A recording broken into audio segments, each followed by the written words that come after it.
where I need to start. So I'm going to try and get it off his stupid feet first, but he's got multiple pockets wrapped up.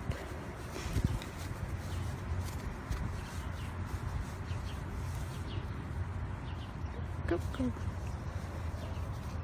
And you're just sort of wiggling it over the toes. And sometimes you have to actually pry their toes open, but oftentimes you can just wiggle it free. So once I got this foot out, I hold it in such a way that hopefully, whichever seems easier. Oh, that was a crappy bander's grip. There you go.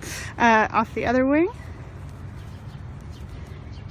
And then up over the head like a sweater.